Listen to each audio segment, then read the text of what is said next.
Good evening हमारे class 10 के प्यारे बच्चों। आज हम लोग चलेंगे जो आपकी पोएट्री में प्यारे बच्चों नवीं पोएम चल रही फॉग। आज हम लोग फॉग का जो है स्टैंजा बेस्ड क्वेश्चन आंसर देखेंगे। प्यारे बच्चों इसमें एक स्टैंजा दिया हुआ है, उसी स्टैंजा बेस्ड के किसने क्वेश्चन आंसर बने हुए हैं, आज हम लोग उस पे चलेंगे। और इसके पहले इस चैप्टर का मींस इस पोएम का हमने हिंदी एक्सप्लेनेशन मींस हिंदी व्याख्या करा चुके हैं, इसका सेंट्रल आइडिया कंप्लीट करा चुके हैं। और इसके साथ साथ अभी तक आपका प्रोज का 8 चैप्टर पूरी तरह से कंप्लीट हो चुका है। और पोएट्री वाले सेक्शन में प्यारे बच्चों आपकी 8 पोएम पूरी तरह से कंप्लीट हो चुकी है, आपकी नवीं पोएम चल रही है। और सप्लीमेंट्री रीडर में आपके 10 चैप्टर थे, सभी 10 चैप्टर कंप्लीट हो चुके हैं। यदि इसमें से आपका कुछ भी छूटा हो तो आप चैनल की प्लेलिस्ट में जाइए। प्लेलिस्ट में आएंगे तो आपकी अपनी प्लेलिस्ट बनी है, UP board class 10th English new syllabus करके आपकी अपनी प्लेलिस्ट बनी है। उसमें सारी क्लासें शेड्यूल वाइज लगी हुई होंगी, तो जहां से भी आपका छूटा है आप वहां से देख करके पूरा कर सकते हैं। तो जल्दी से प्यारे बच्चों हम लोग आज की क्लास शुरू करते हैं। आज क्या है, फॉग का स्टैंजा बेस्ड क्वेश्चन आंसर। यहाँ पर देखिए आपका एग्जाम ओरिएंटेड क्वेश्चन दिया हुआ है। एग्जाम ओरिएंटेड क्वेश्चन में देखिए आपका दिया हुआ है, read the following stanza and answer the question based on them. तो प्यारे बच्चे आपको पता है कि ये छोटी सी पोएम थी, यही जो 5 लाइन यहाँ पर 6 लाइन दिख रही हुई है, यही 6 लाइन की पोएम आपकी दी हुई है। तो प्यारे बच्चों इसके एक ही स्टैंजा बनेगा, एक ही स्टैंजा बेस्ड जो भी क्वेश्चन आंसर दिए हुए हैं जल्दी से हम लोग देखते हैं। और इसके स्टैंजा बेस्ड क्वेश्चन आंसर पे चलने से पहले जो भी बच्चे चैनल पे पहली बार आए हैं, चैनल को सब्सक्राइब करें, वीडियो को लाइक करें और क्लास 10 के हर एक बच्चे तक वीडियो को अवश्य शेयर करें प्यारे बच्चों, ये आपकी जिम्मेदारी है। तो अब हम लोग इस स्टैंजा का हिंदी अर्थ देख लेते हैं, उसके बाद इसके बेस्ड जो क्वेश्चन आंसर दिए हुए हैं उसे देखते हैं। तो प्यारे बच्चों आपको पता है इसका हिंदी एक्सप्लेनेशन मींस हिंदी व्याख्या हम पहले ही कर चुके हैं, लेकिन तेजी से इसका एक बार अर्थ फिर से बता देते हैं ताकि आप जब क्वेश्चन आंसर इसका आज कराएं तो आपको अच्छे से समझ में आए। तो यहाँ पर देखिए क्या दिया हुआ है, दी फॉग कम्स मींस कोहरा आता है, on little cat feet means छोटी बिल्ली की भांति दबे पैरों से। कोहरा छोटी बिल्ली की भांति दबे पैरों से आता है। इट सिट्स यह बैठता है, लुकिंग मींस देखते हुए, ओवर हार्बर मींस बंदरगाह को, एंड सिटी मींस शहर को, अन साइलेंट हंचेज मींस एकदम खामोशी के साथ, घुटने टेक करके, यह घुटने टेक करके एकदम शांति के साथ जो है हार्बर मींस बंदरगाह और शहर को देखते हुआ बैठता है। एंड देन मूव्स अवे, उसके बाद मूव्स ऑन, उसके बाद जो है क्या कर जाता है, मूव्स ऑन कर जाता है मींस आगे बढ़ जाता है। तो प्यारे बच्चों यहाँ पर जो है सिंपल सी बात है, कैट और फॉग का कंपैरिजन किया गया था। क्या बताया गया था कि यह जो है बिल्ली के भांति दबे हुए पैरों से कोहरा आता है, और उसके बाद जो है यह पूरे शहर पर जो है कोहरा, जैसे आपको पता है हार्बर मींस होता है बंदरगाह, सिटी मींस होता है शहर, तो शहर और बंदरगाह पर यह क्या होता है, कोहरे का प्रभाव होता है। बस सिंपल सी इतनी सी बात की गई है। अब हम लोग चलते हैं इसके स्टैंजा बेस्ड जो क्वेश्चन आंसर दिए हुए हैं, जल्दी से इसके स्टैंजा बेस्ड क्वेश्चन आंसर की तरफ बढ़ते हैं। यहाँ पर देखिए प्यारे बच्चों आपका इस स्टैंजा बेस्ड जो क्वेश्चन आंसर दिए हुए हैं यहाँ पर दिया हुआ है, और यही एक ही स्टैंजा है, इसके बाद आपके 60 आंसर टाइप क्वेश्चन आ जाएंगे। प्यारे बच्चों आपको पता है एक ही स्टैंजा था, तो इसलिए यही 4 क्वेश्चन आपका दिए हुए हैं, तो छोटा सा है।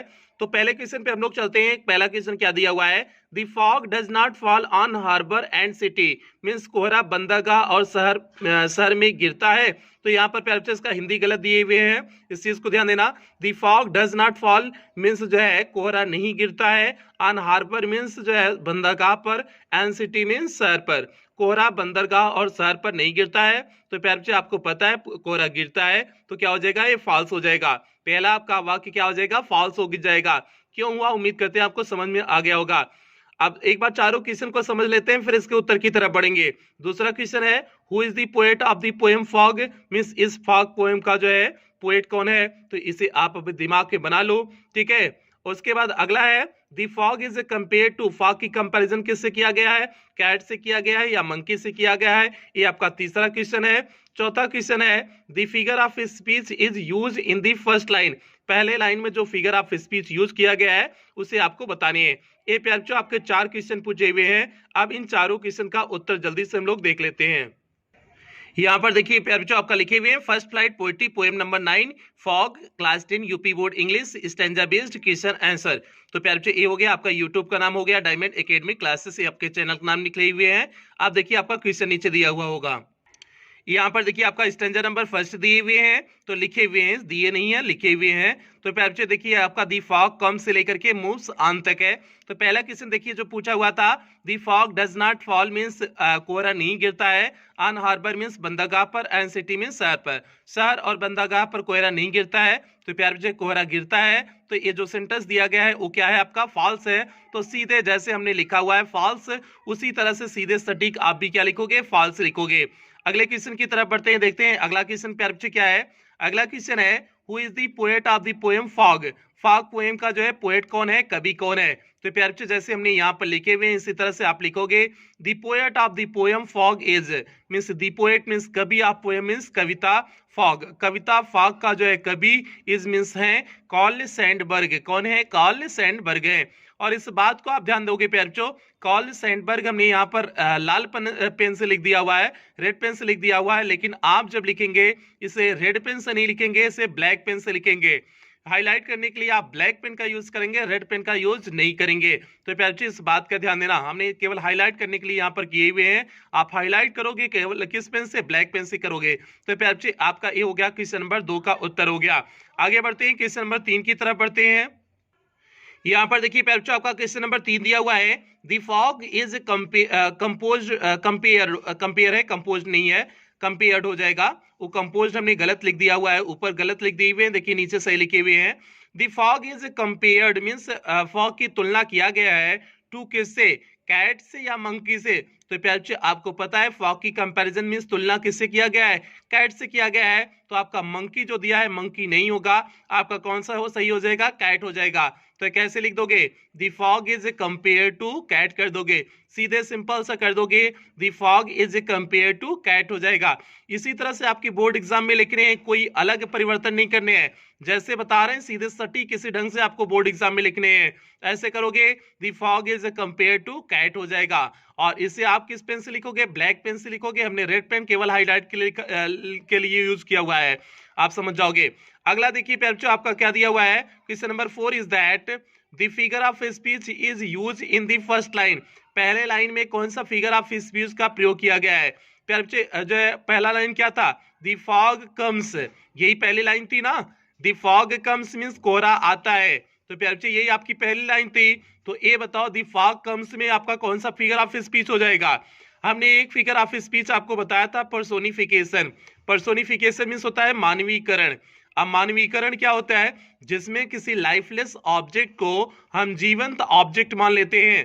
मीन्स जैसे कोई भी निर्जीव वस्तु है या फिर कुछ भी ऐसा ऑब्जेक्ट है जो लाइफलेस ऑब्जेक्ट है, उसे हम जीवंत रूप में मान लेंगे तो क्या हो जाएगा आपका, तो आपका क्या हो जाएगा, पर्सोनिफिकेशन क्या हो जाएगा। इसमें किसी लाइफलेस ऑब्जेक्ट को हम जीवंत मानते हैं, सजीव मान लेते हैं। जैसे अब एक सिंपल सा उदाहरण समझना, जैसे हमने कहा कि मृत्यु दरवाजा खटखटाती है, तो ये बताओ दरवाजा कौन खटखटा सकता है, कोई मानव खटखटा सकता है, लेकिन हमने मृत्यु को क्या मान लिया, एक मानव मान लिया, हमने उसे जीवंत मानव मान लिया, तो उससे मानव ने क्या किया, दरवाजा खटखटाया।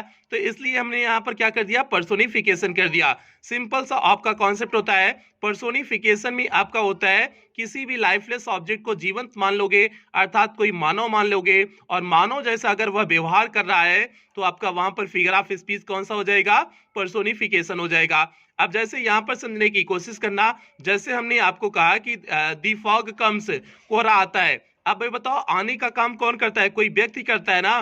जैसे कहोगे कि सुरेश आ रहा है, रमेश आ रहा है, कल्लू आ रहा है, फलनवा आ रहा है, ढिकनवा आ रहा है, ऐसा बोलते हो आने के लिए ना। वहां पर ऐसा नहीं कहते कि कोहरा आ रहा है, कोहरा कोई व्यक्ति है क्या हुआ रहा है। तो लेकिन यहाँ पर कोहरा आने का संदर्भ कर दिया गया, मीन्स कोहरा आ रहा है, तो मीन्स यहाँ पर उसे एक जीवंत और एक व्यक्ति के रूप में मान लिया गया है। इसलिए यहाँ पर क्या हो जाएगा, फिगर ऑफ स्पीच पर्सोनिफिकेशन। और पर्सोनिफिकेशन का अगर आप हिंदी देखोगे तो इसका हिंदी होता है मानवीकरण। मानवीकरण मीन्स जिसे मानव मान लेना, इसका हिंदी होता है पर्सोनिफिकेशन का मानवीकरण, जिसे मानव मान लेना। तो यहाँ पर फॉग कम्स मीन्स कोहरा आ रहा था, आता कोई व्यक्ति है तो मीन्स उसे मानव मान लिया गया, तो इसलिए कौन सा फिगर ऑफ स्पीच हो जाएगा, पर्सोनिफिकेशन हो जाएगा। तो जैसे हमने लिखा हुआ है यहाँ पर पर्सोनिफिकेशन, इसी तरह से आप भी क्या करेंगे, उत्तर को लिखेंगे। तो प्यारे बच्चे ये हो गया आपका एक छोटा सा जो आपका स्टेंजा दिया हुआ था, उस स्टेंजा पे जितने बेस क्वेश्चन थे सभी क्वेश्चन आपके कंप्लीट हो गए हैं। अब उम्मीद करते हैं आपको समझ में आ गया होगा कहीं कोई दुविधा या कंफ्यूजन नहीं होगी। तो प्यारे बच्चों आज की क्लास यहीं समाप्त करते हैं, मिलते हैं कल की क्लास के साथ। कल इसका शॉर्ट आंसर टाइप क्वेश्चन और लॉन्ग आंसर टाइप क्वेश्चन की क्लास कल सुबह आपको मिल जाएगी। तो प्यारे बच्चों आज की क्लास यहीं समाप्त करते हैं और कल सुबह भी आप प्रेजेंट रहोगे। अब आपको डेली 2 क्लासें मिलेंगी, एक सुबह क्लास मिलेगी, एक शाम को क्लास मिलेगी। तो प्यारे बच्चों उम्मीद करते हैं आप कल सुबह जो है आपको सुबह 6 बजे तक क्लास मिल जाएगी। तो आप जो है सुबह इसका short answer type question, long answer type question करा देंगे। फिर उसके बाद एक क्लास इसकी और बचेगा इसके ऑब्जेक्टिव टाइप क्वेश्चन का, और उसे कल शाम को करा देंगे। तो मीन से कल ए आपकी पोएम पूरी तरह से कंप्लीट हो जाएगी। और इसके पहले आपका जितना चैप्टर कंप्लीट हो चुका है, जैसे प्रोज का 8 चैप्टर, पोएट्री में 9वां एक कंप्लीट होने वाला है, 9 और सप्लीमेंट्री पूरा कंप्लीट हो गया है, और ग्रामर की 22-23 क्लास चल चुकी है। यदि इसमें से आपका कुछ भी छूटा हो तो चैनल की प्लेलिस्ट में जाकर के आप उसे कंप्लीट कर लीजिएगा। तो प्यारे बच्चों आज की क्लास यहीं समाप्त करते हैं, मिलते हैं कल की क्लास में, कल सुबह की क्लास में। और तब तक हाँ, यदि आप हमारे ब्लॉगिंग चैनल से जुड़ना चाहते हैं, नीचे जैसे सूरज यादव जौनपुर करके लिखा गया है उसी तरह से यूट्यूब पे सर्च करेंगे, आपको वहां से ब्लॉगिंग चैनल मिल जाएगा, आप वहां से भी जुड़ सकते हैं। तो प्यारे बच्चों आज की क्लास यहीं समाप्त करते हैं, मिलते हैं कल की क्लास के साथ। और हाँ, जो भी बच्चे चैनल पे पहली बार आए चैनल को सब्सक्राइब कर लेंगे, वीडियो को लाइक कर देंगे, क्लास 10 की हर एक बच्चे तक वीडियो को शेयर करेंगे। तो प्यारे बच्चों मिलते हैं कल, तब तक आप लोग अपना ध्यान रखिएगा, अपने परिवार का ध्यान रखिएगा। लव यू ऑल प्यारे बच्चों।